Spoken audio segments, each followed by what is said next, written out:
All right, ladies and gentlemen, I am Jared LeMay of Good Roads. I am here with Steven Kohler of Safe Roads Engineering.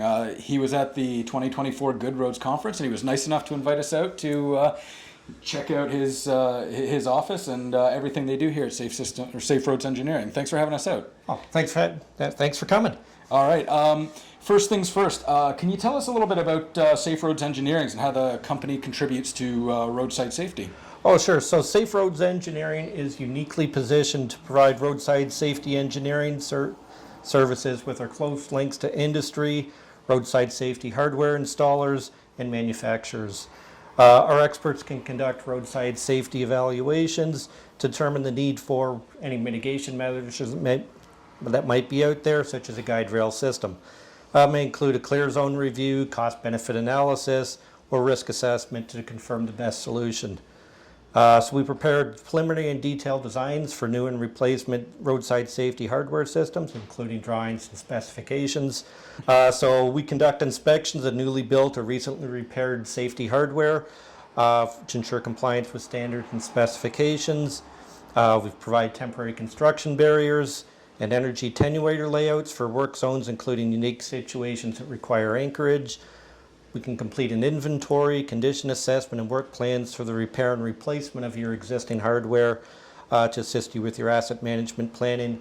And we do training on people to help them get up to speed in terms of how their systems work and repair them. So it sounds like you guys are one-stop shop for municipalities who are looking to look at their roads or improve their roads or their infrastructure. Absolutely. I'd consider that our key differentiator between that and our competition is the fact that we do have all this roadside safety expertise in-house here.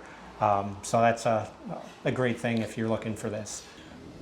All right, so I got to ask you, what are the primary considerations when designing roadside safety features? Well, the big thing is making sure you follow the MTO's roadside design manual and the process detailed inside there.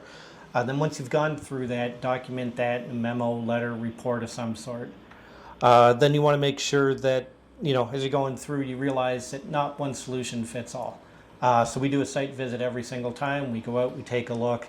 Do you have a steep slope? Is there a private entrance, a shallow culvert? All of those things impact the design, and you want to make sure they're accounted for. Then you also want to make sure that whatever hardware you spec out there meets the AASHTO MASH standard. That's the latest and greatest, and make sure it's the safest stuff you can have. And then on top of that, you also want to make sure that what you're doing is tied into the MTO's OPSS specs. Wow. So you guys aren't just a one-stop shop, you customize solutions as well. Absolutely. Wow. So in these customizations, there's got to be like a lot of new innovations that people aren't aware of. What are some of these? So the most exciting thing coming along right now is blocklet systems. Standard guide rail, you have a post, you have a block that's either 8 or 12 inches, and then you have your W-beam. The new systems use a much narrower post, and they clip the W-beam directly to that post, saving you somewhere between 8 and 12 inches of space when you do this. Wow. So if you've got a narrow area, they work very nicely there. It also turns out they're pretty well the exact same width as the 3K guide rail system. So if you're looking to replace those, these can drop in almost as a direct replacement. And they have been tested against the steeper slopes you normally see, the 2-to-1 slopes. Yep. So that lets you put it up against a ditch that you might see out in some of the rural areas. Wow. So somebody in a municipality, they don't have to be watching all of these new innovations. If they come to you, they've got you guys, you and your team looking out for them. Absolutely. We do have the experts here who take care of these things, and they're out there all the time learning these items. Okay, we have time for one more question. Looking ahead, what are the next big trends in roadside safety? So asset management is a big one. Yeah. For the most part, as people are going out, they're taking care of their assets. They let the asset management system stop at the edge of asphalt, and they've ignored everything beyond that. So we've gone out in a few communities, we've helped them with that. We've done an inventory and assessment of their roadside safety hardware, analyzed everything, told them what's good, what needs to be looked at in the future, and what really needs to be looked at.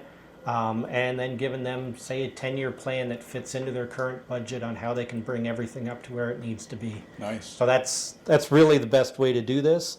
And part of this is what we're doing. We've actually teamed with Belterra, and come up with custom data collection forms that allows us to make sure we've captured all the information we need out there, that we haven't overlooked anything as we're doing this.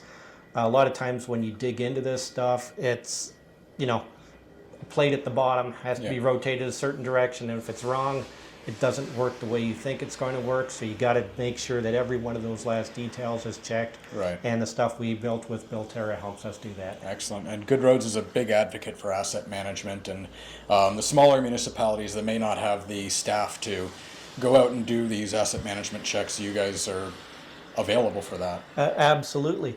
So if you want to get a hold of us, we'd be more than happy to help you on that sort of an item. That was going to be my next question. Okay. Where can people get a hold of you? All right, so I'm Steve Kohler at Safe Roads Engineering, and easiest way to reach me would be via cell phone, 905-751-6044. All right, Steve, thanks for having us out. Oh, thanks for coming.